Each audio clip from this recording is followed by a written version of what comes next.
Зборувам за Европа, стариот континент, старата дама. 745 милиони граѓани, 10 милиони квадратни километри, 50 различни држави. Зборувам за Европа, нашата мајка, нашата баба. Уште како мало дете, јас константно слушав дека не е баш културно да се додаде епитетот стара, за која и да било од понежниот пол. Па така, со помош на мала говорна гимнастика, секогаш е подобро да се каже искусна. Никогаш и никако стара.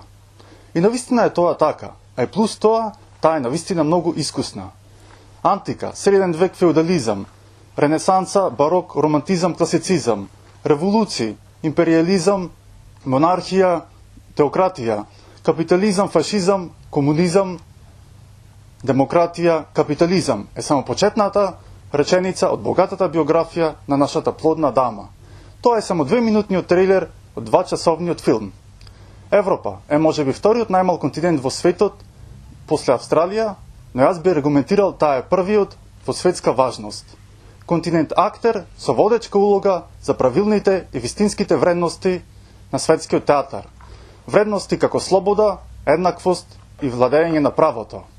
Истовремено имајќи клучна улога како творец и деец на геополитичката сцена. Зборувам за Европа, која може би се протега од Осло на север до Малта на југ, но со своето моќ и влијание таа се протега од Сан Франциско на запад до Токио на исток. Таа била и се уште во голема мера е центарот на светот. Зборувам на Европа, личната дама која своевремено го освои вниманието на светот со својата убавина и уникатност и го просветли и научно збогати со своето знаење и тврдоглава упорност кон постојано подобрување. Сега не би било објективно точно доколку не споменам дека имало и неколку конфликти во минатото од различен карактер. Но почитувани, зар имало некогаш и некаде, каде никој не се скарале за тоа кој да има најубавата дама, а секако дека зборувам за Европа, искрено, јас чисто се сомневам. Се што сме поминале, а верувајте е многу, и добро, и лошо, е историја. Но тоа не е само позади нас, тоа е моментално до нас.